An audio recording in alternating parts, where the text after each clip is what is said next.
fresh off a home preliminary final, it beggars belief that the Cats are sliding under the radar going into 25, but it's true, they are, and it really doesn't make a whole lot of sense to me, especially since Geelong have gone through a lot of phases since I started watching footy 20 years ago. Their 07 to 11 powerhouse status was absolutely confirmed. No one can take that away from them. I'm not even going to try because it would be a ridiculously false argument. And they had another good crack at it, or a couple of good cracks at it, before 2015 where they missed the finals, and effectively footy media and fans alike were jumping over each other to claim they were too old, too slow, and needed to rebuild. Geelong never really did that. Still picked up quality players from other clubs, recruited brilliantly with Stephen Wells and now Andrew Mackie being two of the best recruiters in the country without a shadow of a doubt, and Geelong have always remained relevant, of course culminating in that 2022 flag, which in my opinion, even though the grand final was crap, let's be honest, as a neutral fan, still one of the more underrated premiership stories of the last, let's say, decade or so. What does that mean for 25 though? Well, all of the ingredients are there for Geelong to be a contender yet again, and no one is really talking about them, and I don't really know why.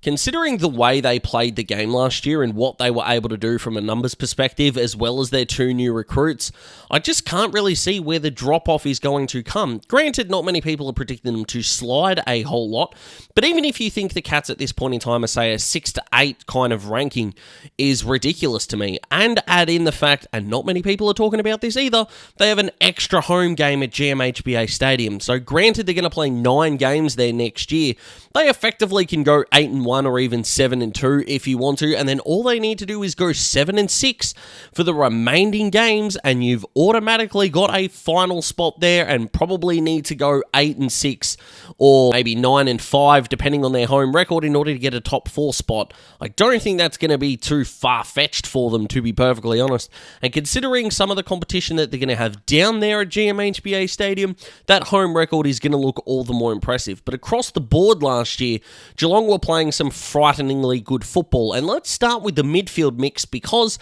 it was seemingly the weakness last year, even before we knew Tom Hawkins wasn't going to play all that much. Geelong's midfield post Joel Selwood with an ever-aging Patrick Dangerfield and waiting on the advancement of guys like Sam Simpson and Brandon Parfitt, who are obviously not at the club anymore. There were real doubts over this midfield group, but what they were able to do last year is this. They were first in scoring from centre bounce, first in goals from stoppage, and second in centre clearances. A midfield group that was clearly gelling, especially after the introduction of Max Holmes there, who won the best and fairest in a prelim side, and even in the, I think it was 25 under 25 post that the AFL put out, or someone put out on social media, that had him at like 19th or something, which is ridiculous. The quality that Max Holmes was able to bring is awesome. Probably one of my better predictions of 24, just quietly, when I predicted that he would take that next step as the forgotten man in that 22 side. Had a little bit of a downer year in 23, and boy did Daz pick up on the fact he was going to explode. Not that this is about me, of course. But with a midfield that was pulling ahead, they were able to get their ball movement under control, something that under Chris Scott, especially as we headed to that 2017, 18, 19 period, was again a perceived weakness of the Cats before that 20 grand final, and their ball movement numbers from last year were so impressive, including first in metres gained, first in loose ball gets. They were the first team scoring from their defensive half, so the best team in the comp there. And then second for intercept possessions and intercept marks. So their ball movement was able to be derived not only from them winning their own footy, but getting the ball off the opposition. Now, does this mean that Tom Stewart needs to play primarily in the defensive 50 next year? I believe so, because of the inclusion of Bailey Smith, but I'll talk more about him in just a sec. And then around the ball as well, where they were the kings of winning the footy. They were first in contested ball rate, they were first in ground ball gets, and fourth for forward 50 ground ball gets. They were the second best pressure act team in the comp and the third best in hard ball gets. No matter what, Geelong were just one of the harder teams to play in the competition last year. Yes, they finished third on the ladder, I understand that, but they were effectively a real pain to play. And whilst, yes, they did have 3 stinkers throughout the year, the Gold Coast game and the Bulldogs game at home do stand out as a couple. They lost by 5 goals throughout the year as well, I think, to the Swans off the top of my head. But what they're going to be able to do this year is hopefully minimise those, although you could argue a team that made a prelim just having a couple of off games, not that bad, to be perfectly honest. But If there are any problems, especially if you're worried about Dangerfield getting a year older, what is that midfield going to look like? You've got Tom Atkins there, who is a contested beast and can play as your bottom of the pack kind of player, and they did bring in Bailey Smith, and Bailey Smith is a really good barometer to see how optimistic or pessimistic someone is about footy. And whilst I'll acknowledge, yes, Bailey has made some bad decisions off the field, and if that completely turns you off him as a player, I can completely understand that. But if you are the kind of person that after someone has a year-long injury, you either overrate them or underrate them, and I kind of feel like Bailey Smith's going underrated at this point in time, because whilst, yes, he is not a great kick inside 50, what else he's been able to do has been to a really high standard. He's already a 100-game player and delivered in a breakout season in 21 when the Doggies made the grand final with nearly averaging 24 disposals. He also went at 6 score involvements, or just under 6 score involvements, 4 inside 50s, 4 marks, 3.5 tackles, and 3 clearances. And his final series was 20 and a goal, 27 and 3 goals, 23 and 4 goals, and 26 disposals and 5 inside 50s. The graphic says 5 goals there. I apologise, it's meant to say 5 inside 50s. But at the time of recording, Canva is kind of down at the moment, so if that's fixed, great. If it's not, I apologise. We just got to go with what that is. And if you are currently thinking to yourself, Daz, 2021 was a while ago, I agree with you. So what about his last 36 games before he did his knee? Well, his numbers look like this.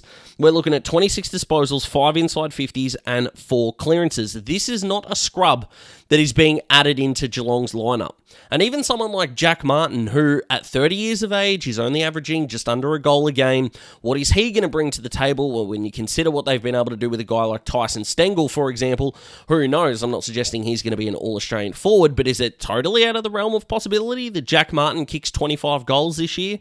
I don't know. Would I happily put $5 on it right now that Jack Martin kicks 4 in the semi-final against Carlton and Geelong win by 10 points?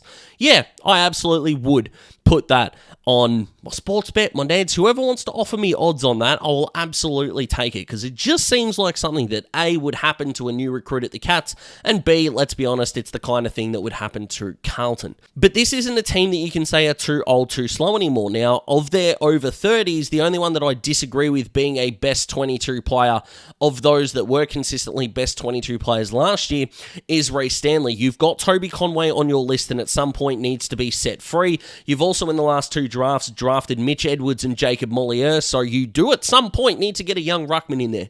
All the others are still solid contributors. Maybe Mitch Duncan is your insurance policy. I can understand that a little bit, but Danger's still going to be there. Blitzavs is still going to be there. Tom Stewart is still probably your best player. If not, Jeremy Cameron is, who also fits in that over 30 mould. So take that as you will. This is still a very good footy side who I think respect their veteran presence better than most other teams in the competition. Hello, North Melbourne getting rid of the old 4, by the way, but that's a whole nother problem. And North, you don't deserve those kind of drive-bys. I'm loving what you're doing in 25. But the group of 21 to 26-year-olds at the Cats is uber exciting, starting with a guy like Lawson Humphreys, who was able to deliver in such a short period of time last year. You're then adding some guys we've already spoken about, but with a list like Ollie Dempsey, who won the Rising Star last year, I should say, the aforementioned Max Holmes, you've got a young, vibrant forward line with not only Dempsey, but you've got Ollie Henry in there. Shannon Neal is the second tall, who I think needs to have a big year this year. Tanner Bruin is amongst that forward line list. Myers, Stengel, Brad Close are all part of that forward line mix. They're still really young. You've got the maturity of the half back in Zach Guthrie, who I was ready to give up on as a player, if I'm being perfectly honest. We've talked about Bailey Smith already. Oishan Mullen did some really nice jobs towards the back end of the year, and you've also got Sam DeConning, who I do not think is going to leave Geelong at the end of next year. I think he's going to play the year out. I think he's the best 22 player, and I think he needs to not be a ruckman and be a centre-half back. Keep him there and run him through that position. He was a star down there in 2022. That doesn't just go away, in my opinion. It just doesn't. Just leave him there, let him play the year out, if he's injury-free, of course, and rumble. But seriously, at this point, if you are underrating Geelong and they then turn out to be a top 4 side again, that's on you. So what do you think, guys? Comment below. Let me know your thoughts on the Cats going into 25. Like the video if you like the video. Subscribe to join the Daz Talks Footy family. And at my last post, we were at 4,444 quad 4s. Good poker hand and an awesome subscriber count. So thank you very much no matter where you sit. See you soon.